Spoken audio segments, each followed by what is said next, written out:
সমাজের এরকম বিভিন্ন সেক্টরে অনেকেই ছাত্রী সংস্থার ব্যাপারে এই ধারণাটা আছে যে ওখানে ঢুকতে গেলে most probably they have to maintain হিজাব, they have to be bound to the Islam or something like that. সুতরাং আমি western, so I cannot be with them. আমি তাদের রুটিন ফলো করতে পারবো না, তাদের বই আমি পড়তে পারবো না।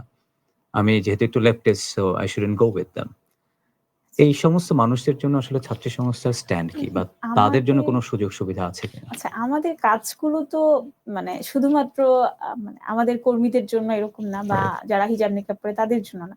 আমাদের যতগুলো প্রোগ্রাম আমরা লঞ্চ করি সবগুলোতে আসলে সব ধরনের মানুষ, মানে সব ধরনের মেয়েদেরই আসলে এন্ট্রি থাকে, এবং আমরা বরং চেষ্টা করি তাদের কাছে পৌঁছানোর। তো সেই জায়গায় যেহেতু আমরা একটা বিশ্বাস লালন করি, সে মানে সংগঠন হিসেবে তো এখানে যারা অন্তর্ভুক্ত হবে তারা আমাদের যে বিশ্বাস সেটার সাথে একমত হয়েই আসবে। সব সংগঠনেরই তো একটা মূলনীতি থাকবে, যেটার সাথে একমত হলে সে আমার সংগঠনের কর্মী হিসেবে আসবে। এর বাইরে আমরা আসলে আমাদের যত ধরনের প্রোগ্রাম আছে সবগুলো আমরা সবার জন্য উন্মুক্তই রাখি। পাবলিকলি যে প্রোগ্রামগুলো আমাদের করা হয় সবার জন্য উন্মুক্তই থাকে, এবং যেটা বলা হলো যে সিলেবাসের বই পড়তে আসলে তাকে তো লাইফস্টাইল চেঞ্জ করতে হবে না। পড়াশোনা মানে বই পড়া, এটা তো যে কেউ যে কোনো বই পড়তে পারে। ইভেন আমি একটু আগে যেটা বলছিলাম যে আমি আসলে ইসলামকে এরকম পন্থীদের ভাগ করতে চাই না যে অমুক এটা অতমুক এটা। সবাই সবার জায়গা থেকে হয়তো তার মতো করে চেষ্টা করবে এবং আপগ্রেড করার চেষ্টা করবে, যে দিন দিন হয়তো সে তাকে আরো বেশি উন্নতি জায়গায় নিয়ে যেতে চেষ্টা করবে। যেমন একটা ব্যাপার হচ্ছে এরকম যে ছাত্রী সংস্থার মানে অনেকেই এমন হয় যে ছাত্রী সংস্থার কোনো মেয়ে কোনো ধরনের ভুল করলে এটাতে অনেক বেশি শকড হয় যে আচ্ছা ওরা তো এরকম। তো এই জায়গায় দেখেন যে আমি তো নিজেকে প্রতিদিন উন্নত করার চেষ্টা করছি, হ্যাঁ, এটা সবার ক্ষেত্রেই সঠিক। এবং একজন মানুষ তো আসলে 100% একদম দিন মেইনটেইন করা একটা চ্যালেঞ্জিং ব্যাপার, সে দিন দিন চেষ্টা করে যাবে। এবং এটাই আসলে that means you wanted to say যে কোনো স্ফেয়ারের মানুষই আসলে ছাত্রী সংস্থা তাদেরকে ওয়েলকাম করে, একেবারে ওপেন, তারা এখানে জানতে পারবে, বুঝতে পারবে, শিখতে পারবে। And if they want to follow then they can.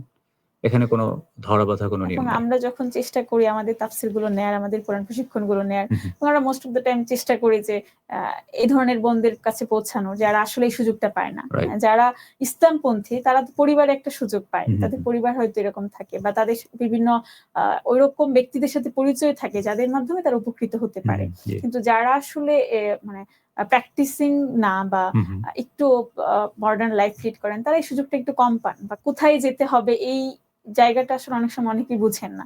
সেই জায়গাটা ধরে আমরা অনেক চেষ্টা করি যে তাদের কাছে যেন আমরা সহজে পৌঁছাতে পারি, বা তারা যেন আমাদের কাছে কোনো ধরনের সংকোচ ছাড়াই পৌঁছাতে পারে, সেই বিষয়টা আসলে আমরা খেয়াল রাখি। এবং হলগুলাতে মানে আমি যাদের সাথে মিশেছি পার্সোনালি, বা যারা আমাকে চিনে, সবাই এটা আসলে আমার মনে হয় যে বলবেই যে আমি আসলে সবসময় চেষ্টা করি তাদের সাথে একটা ভালো সম্পর্ক রাখার।